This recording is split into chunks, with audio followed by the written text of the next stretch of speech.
Ashley, welcome to the podcast. We're super excited to have you. Thank you for having me in Hustle and Hues, the podcast. Yes, girl. So I want to jump right in because we have a lot to talk about. And we have, we being me and previous guests have talked a lot about finance, but like you are the person that I go to when I think about finance. And so I really think that this is an important conversation we're getting ready to have today to kind of help entrepreneurs think through money. But for context, let us know about where you started with money and how you got to be to where you are now in terms of your mental thought process. Okay, so I started with money right around when I got my first job. And my introduction into managing my finances beyond saving started with a nudge from a coworker who was like, "Are you investing in the stock market?" And this is me at 23 years old and my first big girl job as a respiratory therapist. And I was like, "No, I'm not, but I'd like to."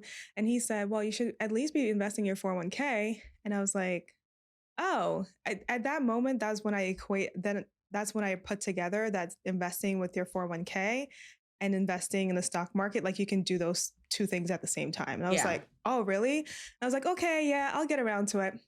And he didn't leave me there. Like he was an older gentleman. He had a family and stuff. He actually had a career in finance before he became a respiratory therapist. So in that moment, he actually walked me to the computer, had me sign in to like the PeopleSoft. And he was like, "This is how you do it." Oh, he literally like took your hand and like walked you through the process. Yes, because he probably knew that I would have put it off again. And it was literally just easy as clicking how much of a percentage of my paycheck that I was going to put away. And at that time, I was making less than $40,000, between $40,000 and $45,000 a year. Wow. And and it's crazy to think about that as a starting point for the value that I bring in my profession as a respiratory therapist. And then I started with 1%. Wow. 1%. So whenever I'm coaching my own clients, I'm like, if the match is 5%, you can't even do 5%, do 1%, because that's how I started. Yeah. So for those who don't know, right, like your platform is all about empowering those who are in the medical field to financial freedom. And you also have a career now as a travel respiratory therapist. So were you on travel assignment at this point when the gentleman kind of pulled you aside, or was travel and it was traveling a part of your job after that? Travel became part of my job years after that. So that was my very first job as a respiratory therapist. So before you travel, it's important that you have experience, because when you become a traveler, your orientation is like 3 days. Yeah. When you're a brand new therapist, your orientation is 3 months, 3 to 6 months. The same for like any company or any job. You'd want to get comfortable and know your way around before you start doing those kind of like stretch assignments, right? Yes, exactly. So I was just brand new to the profession altogether. I was 23 years old. I didn't enter travel until 2018. Okay. So you had a few years under your belt by then. Yeah, I did. Very cool. Yeah. And so for those who haven't had a chance to know you, like I know you from school and from college, right? We've been friends for a long time. Tell us about like some of the money lessons that you learned when you were younger.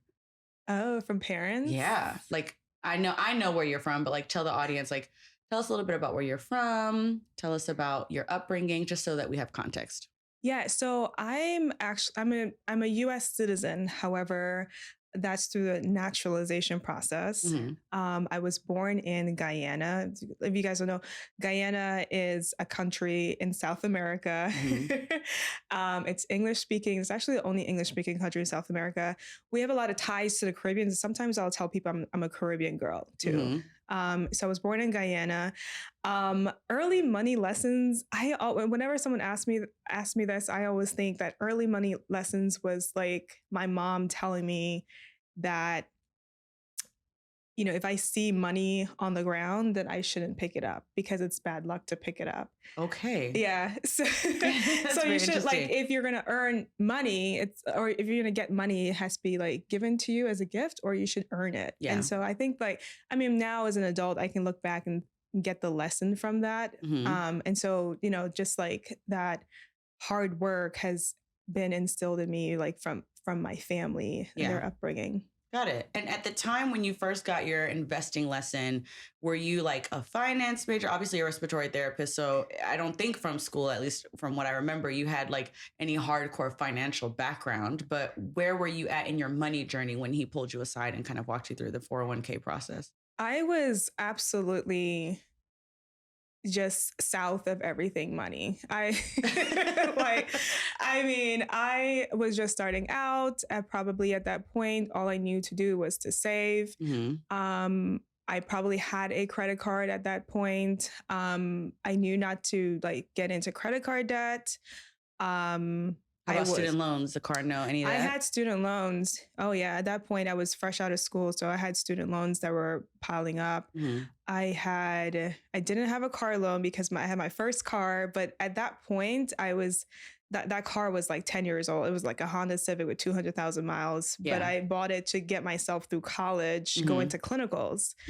So yeah, at that time I didn't like investing was so like a foreign concept. It was a foreign concept. I didn't understand how you do it. And I didn't think it was really for me. And then more so my career is in healthcare. Like what do I know about that? I've always thought that I would have to go to someone to learn how to invest. Like a financial advisor or a professional of some sort or something like that, right?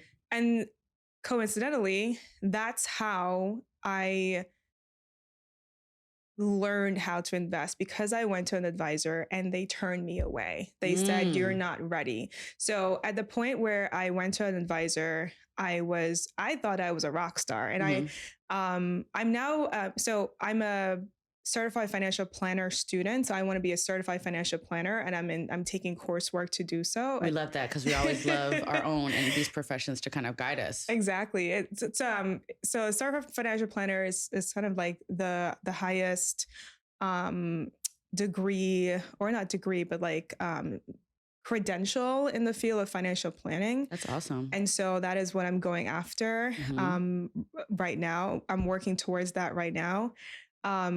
So in my application and in an essay to get a scholarship to start the program I'm in, I wrote about my encounter with an advisor and how it was them turning me away and saying ultimately that I wasn't ready because I wasn't making a lot of money. This was before travel pay was paying a lot of money. So they didn't see a lot of income coming in to even manage my money, because what were they going to take a percentage of? That's how it works, right? So they were kind of dismissing you because your income wasn't considered high income at the time. I wasn't considered high income at the time.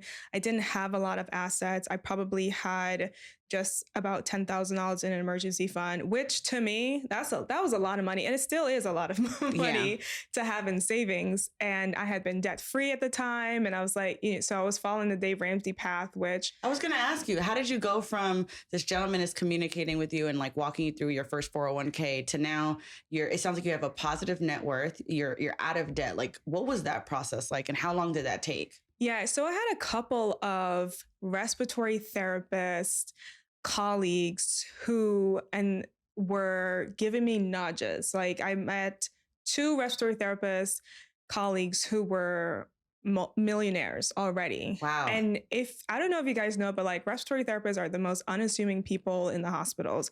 You hardly even know what they do. COVID happened and we hardly even know what a respiratory therapist did, even though it was like COVID was a respiratory illness. It was a crisis. Yeah. And I was front and center. A lot of what I knew in my profession and my skill set were needed up front and center. So, and is that because like COVID attacked the respiratory system and like one of the first things to go was your ability to breathe freely on your own and all of those things? Like, yes. Break it down for the audience, because I definitely didn't know, even though we had been friends forever. I still didn't know until COVID happened. I was like, so what do you do again? What do I do?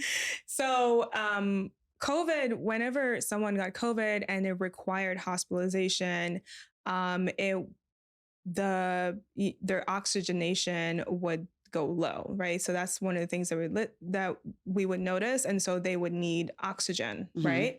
So depending on the severity of the progression of the disease, like how do you need oxygen? Like how can we provide you oxygen, right? The first tier, which is like a nasal cannula, which is what you see on TV when they have the plastic in the nose, Yeah. right? Are we The first headphones in the nose. right? The Yeah. first tier, or do we need the mask? Like if you're familiar with the CPAP mask, do we need to apply pressure to the face so that, like the lungs can actually get the oxygen down?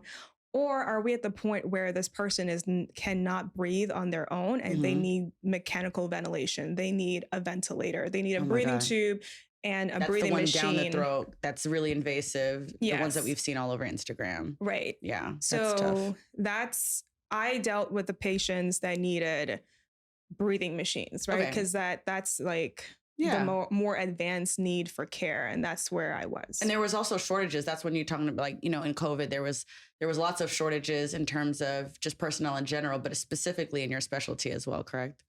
Yeah, there was shortage of critical care places, like even hospitals that could provide critical cares. I know hospitals were making up like tents and parking lots and opening new hospitals in order to cater to this influx of patients. There were hospitals that couldn't even, they just don't see critical cases. And some of them had to take care of those critical cases because the hospitals that they were transferred, the big hospitals, were already full. Yeah. So they had to just kind of figure it out. They had to figure it out. So you were saying earlier that respiratory therapists are the most unassuming staff in the hospital. Tell us a little bit more about why you say that and how that impacted your story. Yeah. So I kept meeting other respiratory therapists who were doing well with money. They weren't necessarily flashy or anything like that, but like they saw that I was hungry for knowledge and gave me some tidbits on, investing in my 401k, even outside of that. I met a respiratory therapist. He was this Chinese man. He, like his first 2 years, he paid off his mortgage with his wife. And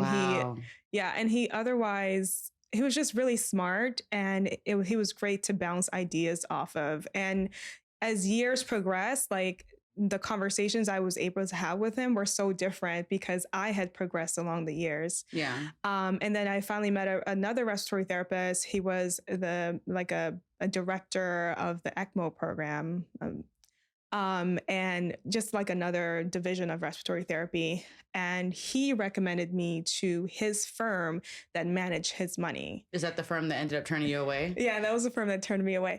I mean, the professional, he did it, like it was, I'll paint the picture. Like I was in LA, I had moved to LA. And so it's like a national firm and they have locations everywhere. So, and it was a beautiful corner office, took the elevator up. That sounds amazing. So yeah. They're doing all the psychology on you as you're going up to the office, right? Exactly. Just overlooking Los Angeles, and he had an assistant. And he had a whiteboard and, he started teaching me things.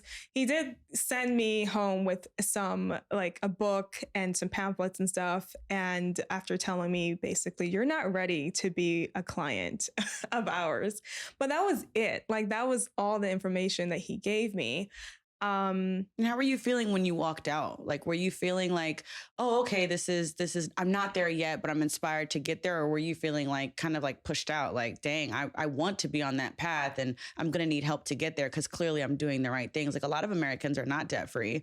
A lot of Americans don't fully take advantage of their 401k, or some of them don't even have the option to contribute to a 401k. So walk us through like how you were feeling in that moment. Yeah. So I'm going to circle back to not a lot of Americans don't even have 401ks, right?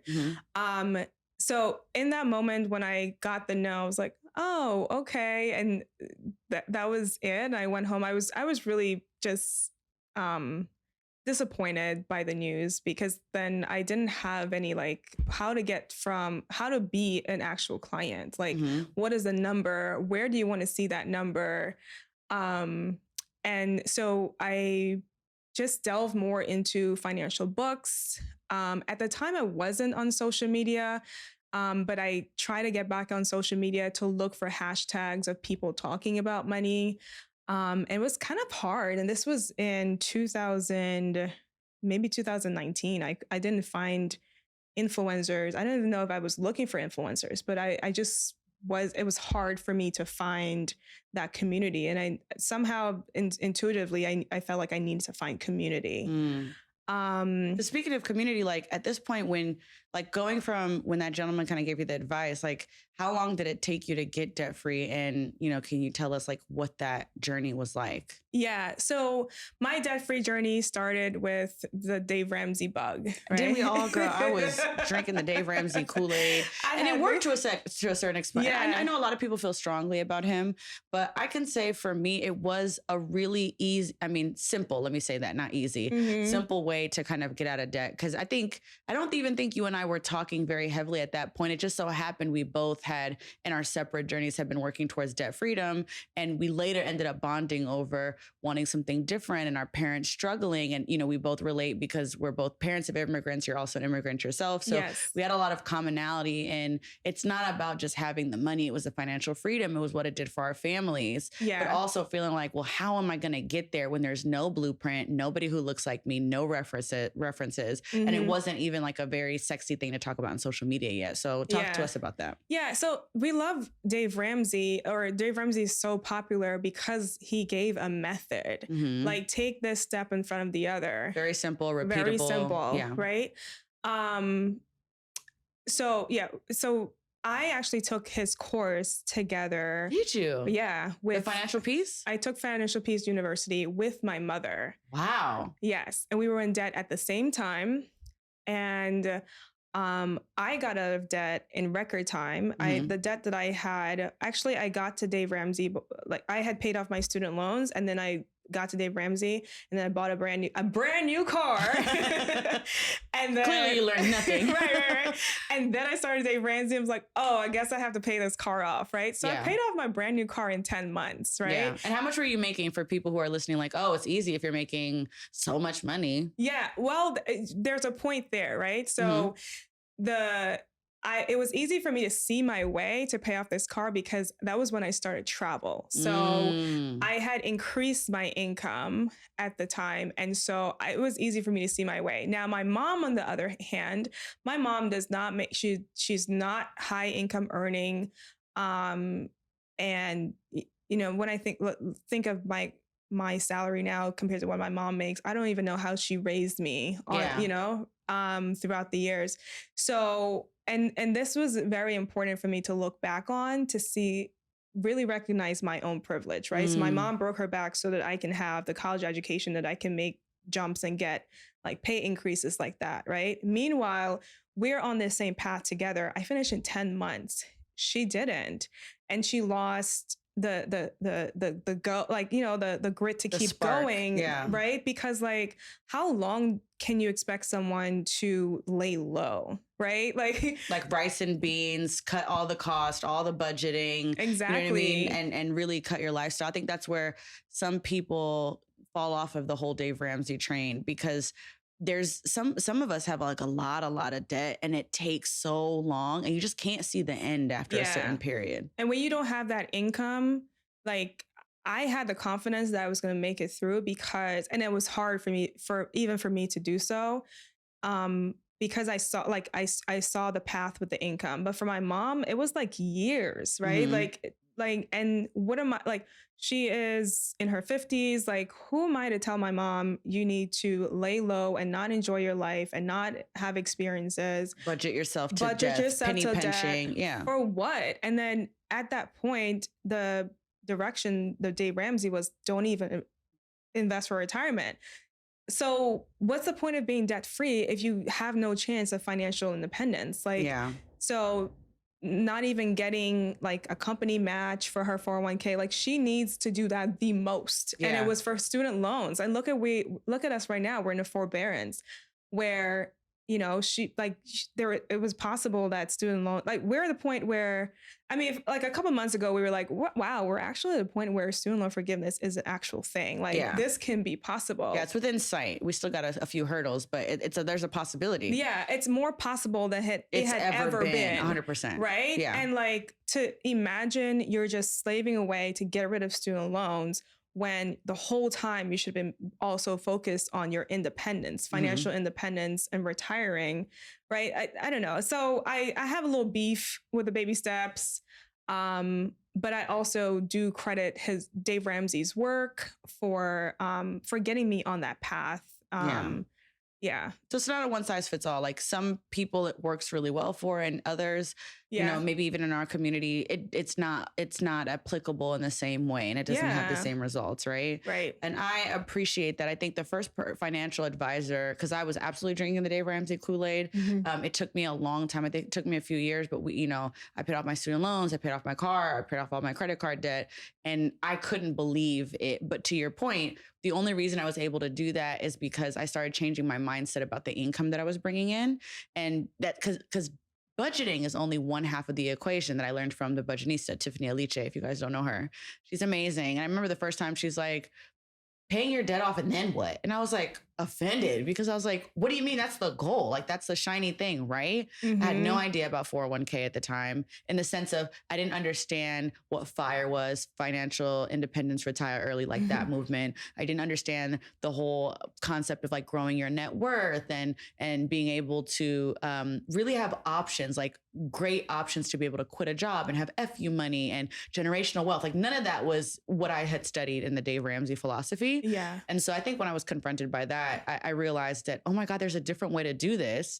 And she also talked a lot about how our experiences are different. And there's so much messaging to like pull yourselves up by your bootstraps.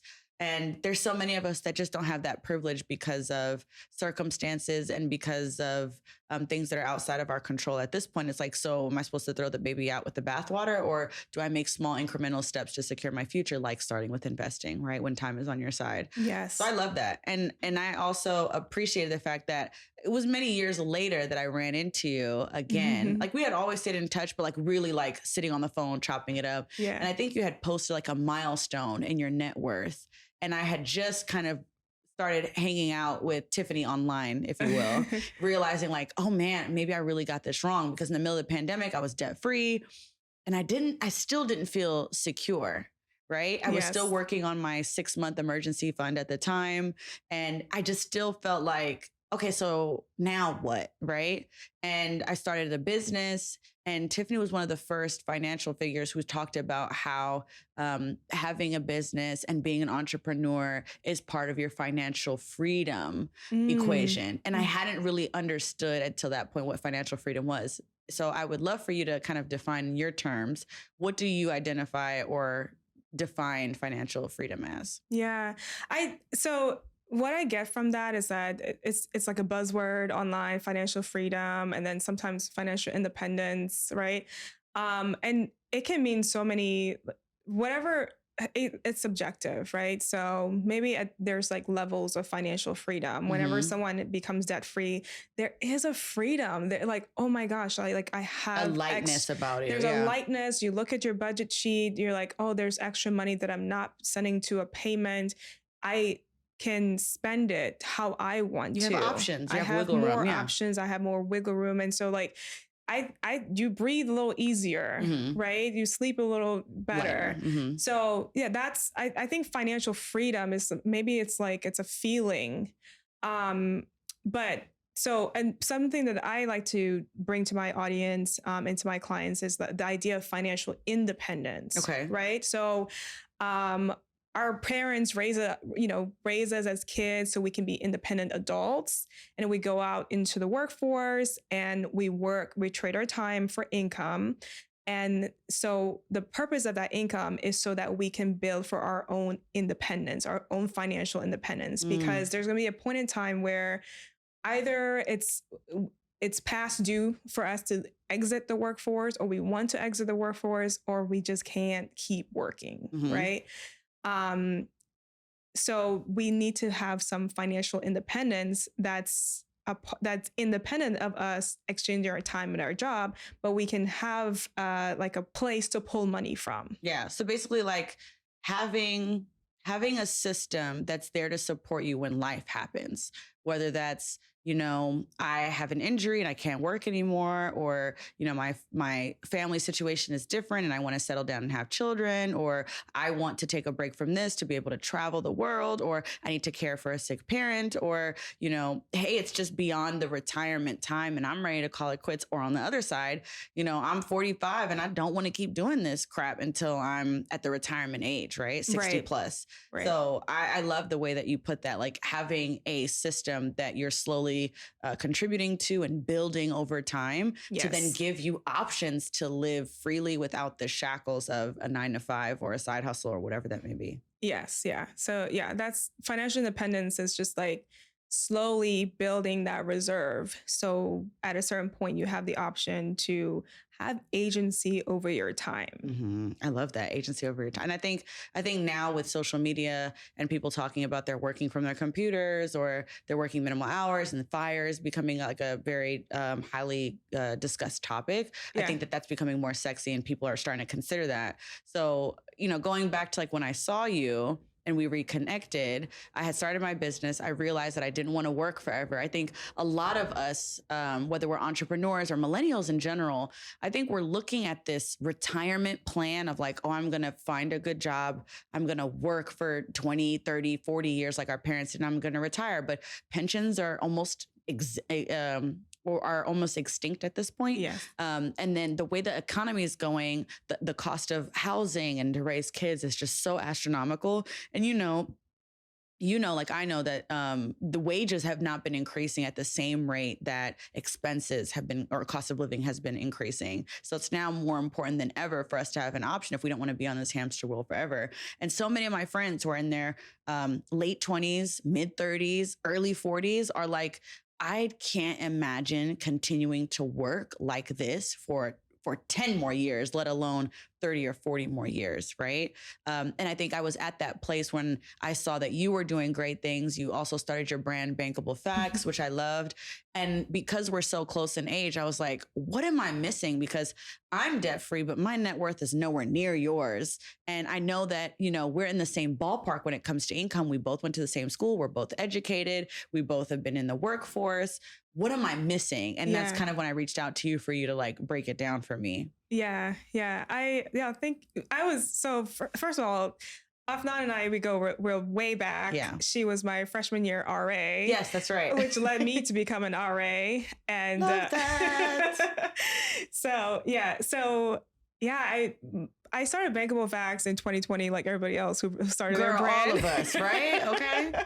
Right. The pandemic kind of put things in perspective that, we should go after something that we've been wanting to do, or we should look at other ways to make money. Because just like having one stream of income is close to not. Like it was so crazy. I think also the pandemic was just like a really good reality check for what was important. What you think is stable is not, right? And you have to give yourself options, because you never freaking know. Like no one could have planned for that. Yeah. And I think that it was really good timing. So I was very grateful that from a debt perspective, I think and when the pandemic first hit, I still had like maybe 10 or 15,000 left. Yeah. I think I ended up digging out of like 60 grand all in. Wow. It was a lot, right? Yeah. Between student loans. I think student loans was like 30,000 or 25,000 or something like that. Then I had my car that was 17 or 20,000, something like that. But, so towards the pandemic, I didn't have a lot of like credit card bills, thankfully. Yeah. And that gave me a lot of peace of mind. And I was very lucky that my job wasn't impacted at all. If anything,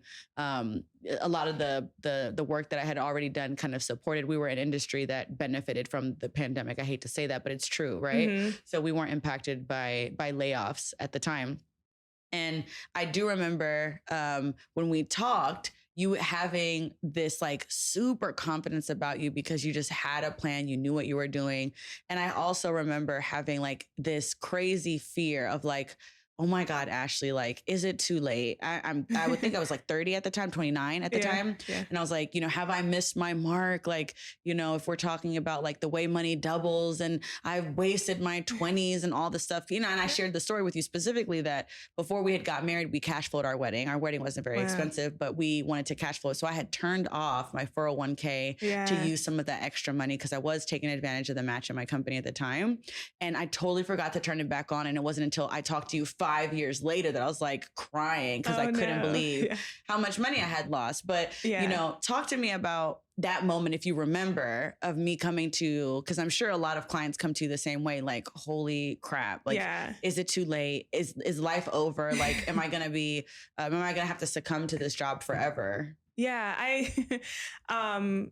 I probably recognized you in so many other people, right? And it's like, it's so important to, I like this new age of financial advisors or financial gurus where there's just like a delicacy that like we have, like right? An empathy about you guys. Right. An empathy. And then also like there's more people of color that are speaking up about financial things and then bringing in, you know, like we're not all starting at the same place. No, right? Not at all, child. And so it's important. Yes. Like the sooner you start, the more money you can make. It's just like your time is like the most valuable asset in investing. But also we're in a spot where we are learning from each other how much each other make. We're learning from each other how we can make a lot of money through businesses, and people are perfecting, you know, how to train other people and how to replicate like sales like that. So it's like we're in an age where we're having information on how to manage money that we already have, but then we're also learning how to make a lot of money and that there's money out there to be made in business. I accidentally created a business with Bankable Facts. I got on Instagram just to share within a community that was already there and they were sharing their numbers and stuff. So I kind of just started it that way. And then more and more questions from my peers came in. And before I knew it, I was hosting webinars and answering questions. And then someone was like, girl, can I pay you to sit down with me? And I was like, yeah, sure. Let's, sure. You know, so you're like scrambling, like, how do I handle a client and all that good stuff in the beginning. Or even like running into probably friends like you who's like, girl, you need to charge. Yeah. You need to charge for your time. Like you can't be doing this for free. Yes. You know? And it's so interesting. I think when we naturally come across something that we have of value, especially with family and friends, like it's hard for us to accept money and it's hard for us to like commercialize it and things like that. And I think that you've done a really good job, because I know it was difficult for you to like get out of some of the mindsets that you have when it came to your business. I'm not sure if you feel comfortable, but I would love for you to kind of share some of those that things that you had to overcome in order to actually move from this is just like advice to, I have a full-fledged business. Yeah, I'm still working through that, but it's more clear to me and my psyche that I'm a business owner more than ever, right? So I've done a lot of big actions to solidify that. Like my business is an actual registered business. I have clients that sign a legal contract to work with me. Come on, contracts? Come on. To work with me. I hired a business coach, paid a lot of money for her. You sure did. You sure did. And she was actually a life coach and business coach. So she helped me to get my mind together for dealing with clients, and then also how to be a businesswoman. Yeah. And so I've been to conferences and things like that. You invested in yourself. You hired help to get you there. I hired help to get me there. And so whenever I say what my price is, it's not out of like pulling it out of thin air. Like there's some work that went into what the value that I bring. More importantly, what was like key for me was to get into a community or to just find friends, like-minded friends, who were also on a path, maybe not the same business as me, but just like were also entrepreneurial.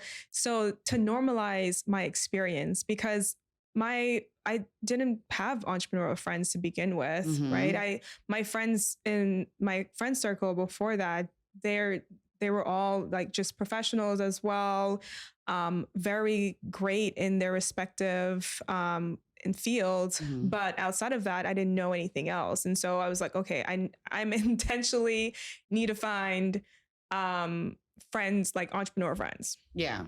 And I appreciate that you shared that, because I think a lot of people think like, your story is so relatable, right? There's so many of us who have no idea, maybe still don't have any idea, or we have a small idea, but we're still trying to get there. And I think that your story shows a different hue of how you've been hustling. I love that, right? It shows like a different way of how you can actually achieve financial freedom. And you're right, like the empathy that you had for me in that moment when I was battling through like shame and I can't believe I did this and my parents like raised me better. And why is it that I don't know what all the white counterparts that I have at work know about money? And you kind of saying like, it's not too late, and you running me through the numbers was really helpful. And you and I talk so much about business all the time now. We talk so openly about money and how much we're charging and what's going on at work and negotiating bonuses and all of these things. And even when you're working on your contracts, right? Like we're very transparent, and that's really shifted into all of my other friendships now. A lot of my friends now are entrepreneurs. And if they're not entrepreneurs, they're actively looking for ways to increase their income. And they don't have this, blind loyalty to these companies anymore. They're really looking out for themselves for generational wealth.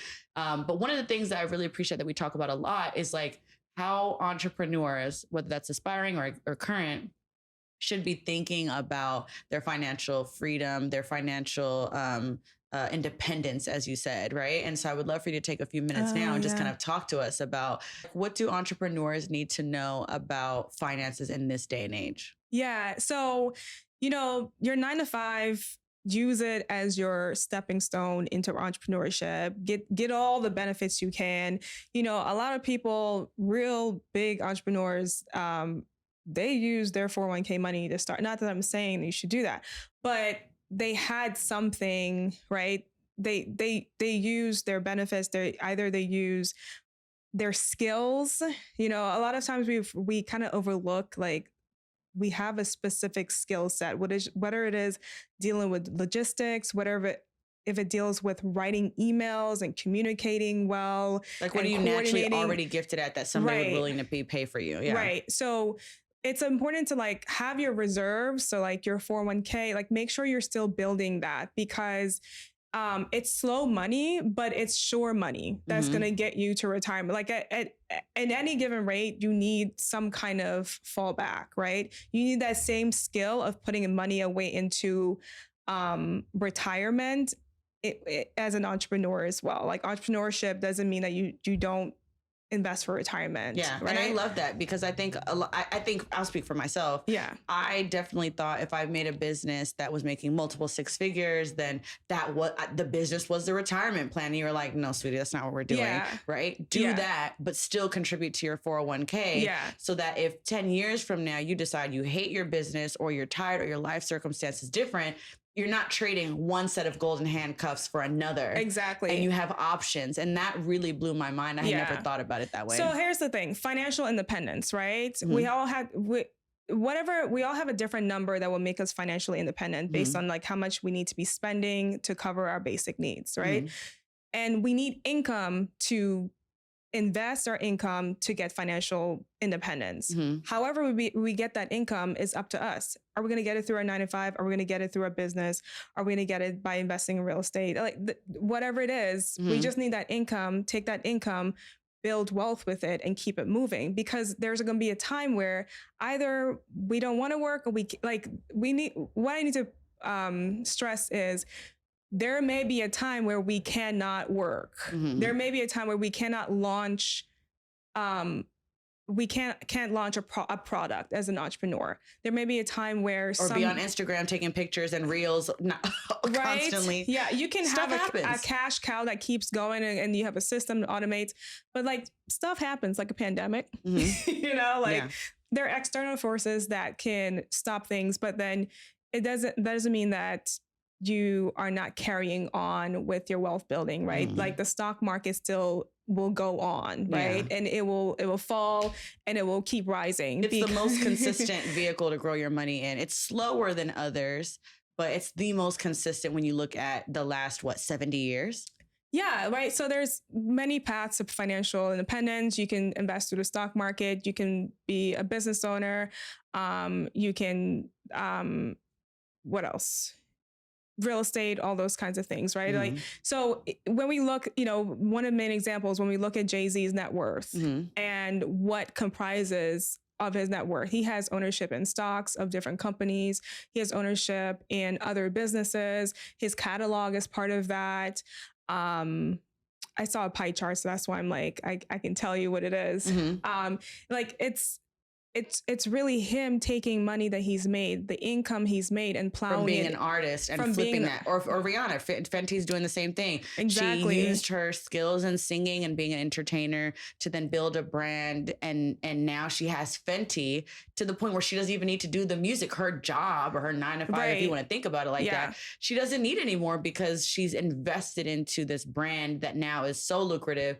And I'm sure in her strategy, she's taking that money and also investing in other places so that her eggs are not all in one basket. Exactly. So the profits of those companies is working for her. That's what happens when I put money in my 401k. It buys companies that are already profitable. It buys Amazon, it buys Netflix, it buys Google, whatever.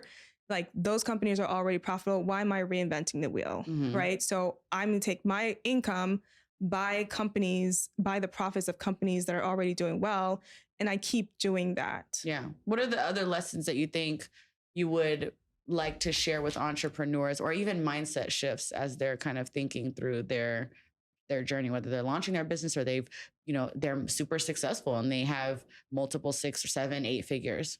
Yeah. So, I mean, I can't stress this enough, like get into a community of people who uplift you, who speak positively to you. At the end of the day, when it comes to entrepreneurship, it's like your character does matter, how you communicate with other people, how you show up, just like being a great person. Because a lot about my business, the way I was received on social media coming forward talking about money, the people that were following me were people from high school, people long, like that I've known for, I'm 30 years old. I've known them for like most of my life. And so when I came forth, it wasn't a question of why should I trust her? Right. That's so important. I'd already had good character. And so coming forth, it was just like, of course, like Ashley was one of the top performing students in the high school throughout and honors classes. And you had a great reputation to help you build your business off of, is what I'm hearing. Yeah.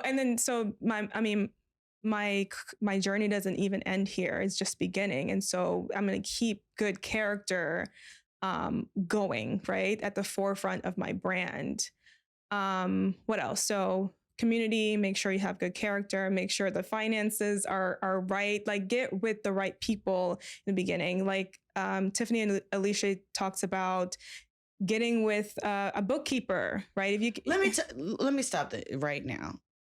Oh my God, there really needs to be a whole episode on this, but like, if you invest in anything from a financial perspective as an entrepreneur, please, Lord, let it be a bookkeeper, and then immediately following an accountant, and then maybe a lawyer after that, if you need it, right?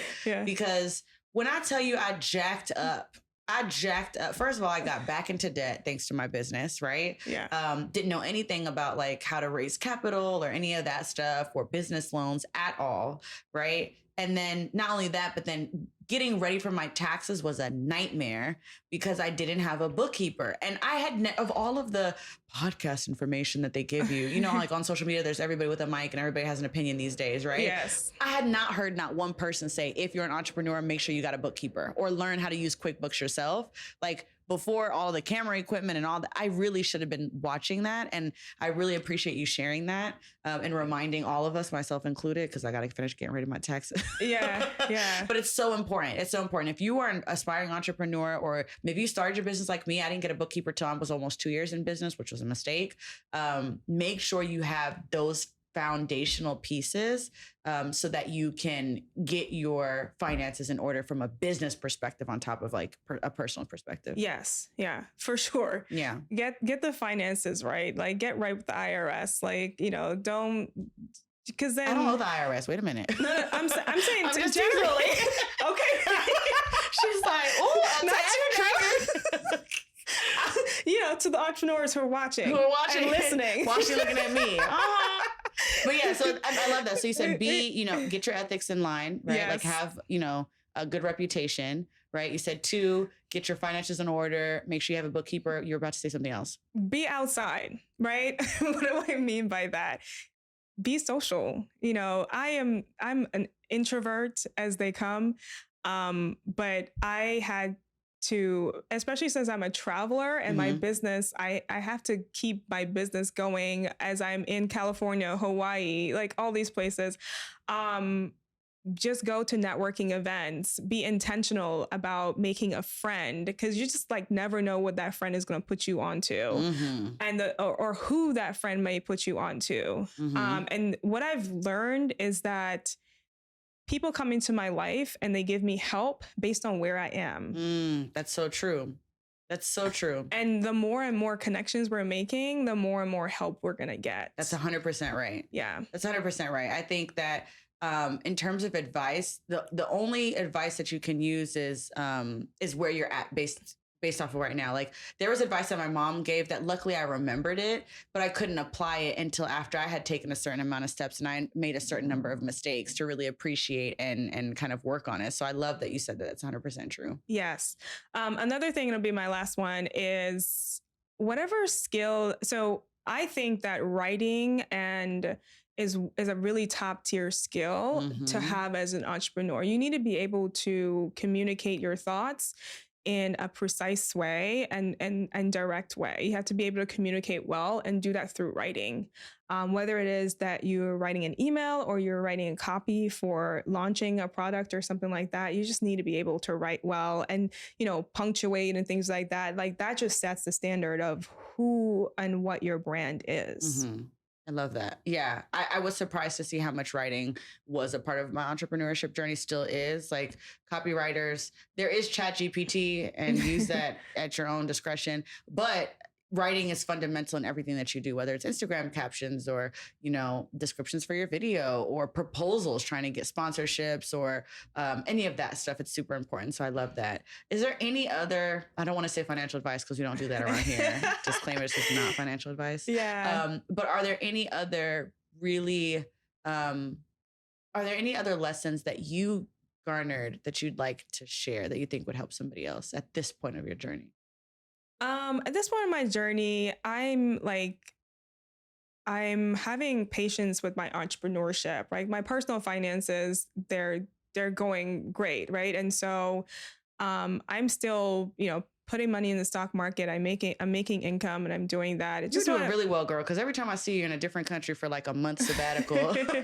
Right? So that brings back to the point of like, I have financial independence is my goal, right? So if that happens at 65, great.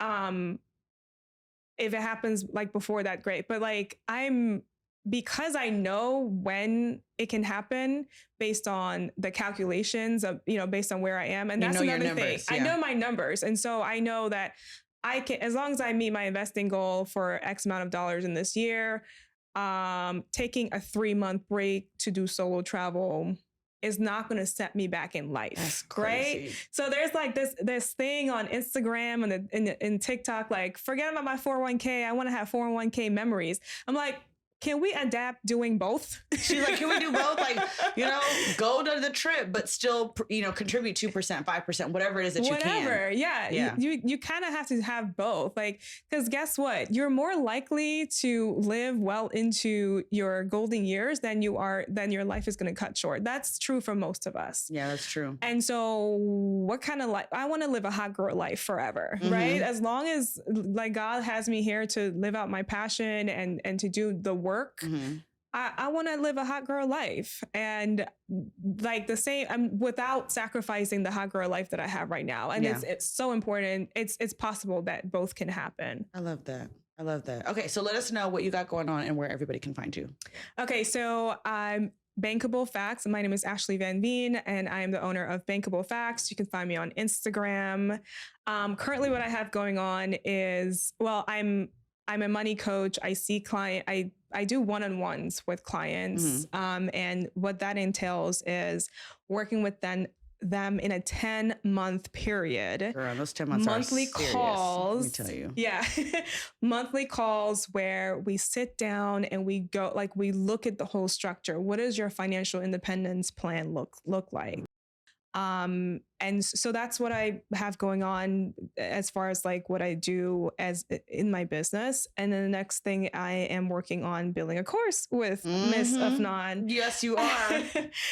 So like also borrowing from the genius of Dave Ramsey and his baby steps, this is like something that like for investing, this is what is needed for, you know, having a system to move from one step in front of the other. Yeah, I love that. Well, thank you so much for stopping by. We appreciate you.